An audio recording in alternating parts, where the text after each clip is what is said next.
So here we are now for the formal description of the P-forms. So I already gave you the definition. So a P-form is an antisymmetric tensor with all lower indices.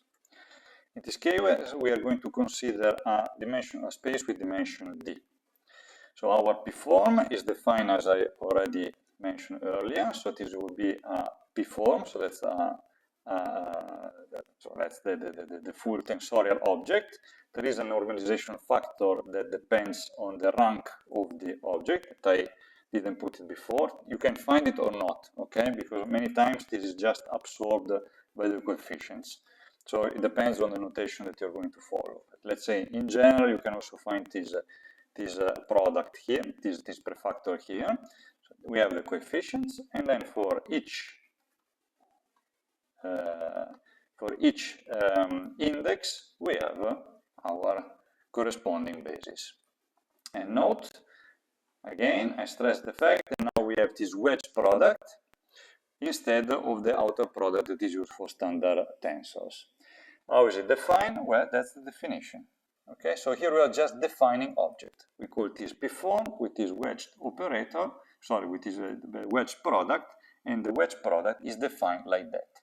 So you see, we find what we would have had for the tensor, but there is a minus and then the same basis but flipped.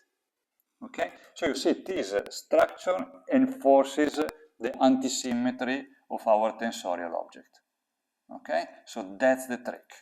Try to apply this guy to a generic tensor. Okay, so if you have a generic tensor and you apply this object as you are used to do, you see that there is this minus. Okay, so there is this minus that gives you the antisymmetry. Just apply the coefficient to this guy and this guy, and then you will realize the fact that the antisymmetry is, you get an antisymmetric object, okay? Because this is antisymmetric by definition, because of these flipped indices. Nice.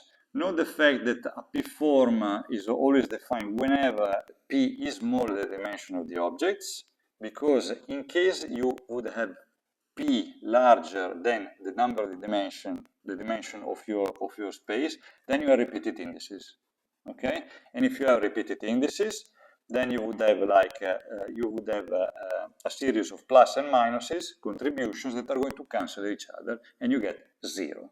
Okay, because of the antisymmetry.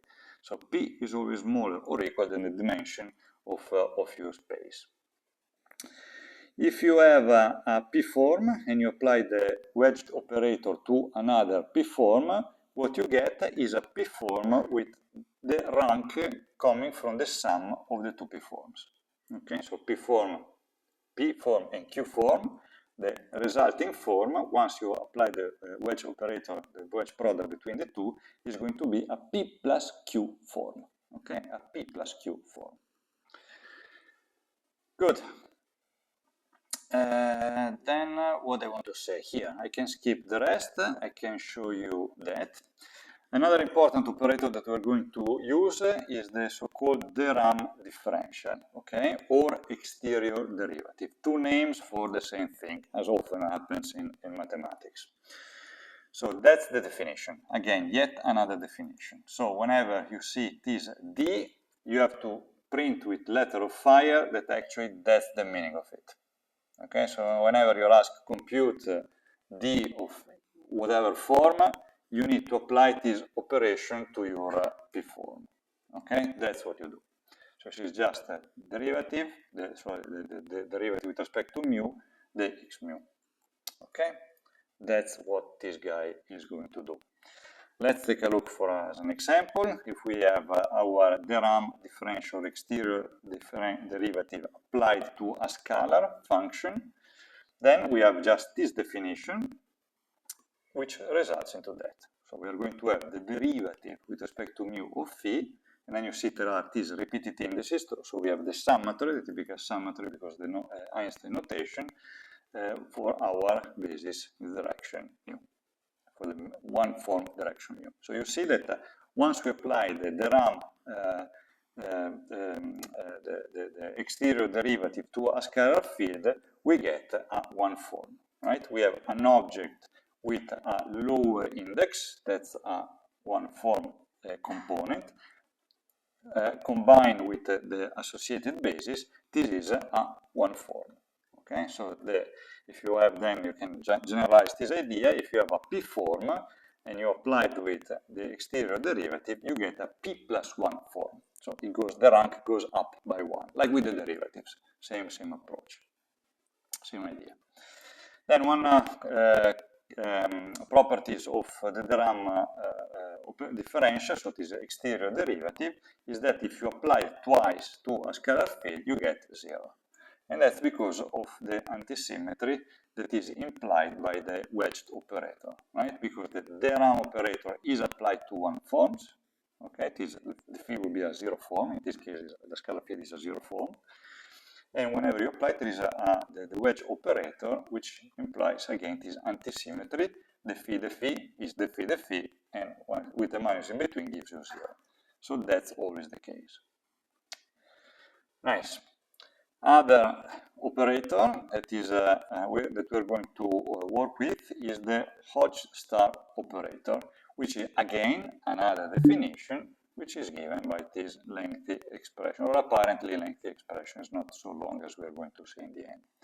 So whenever we apply our star to a P form, what we obtain is a new P form with a lowered how you say, rank.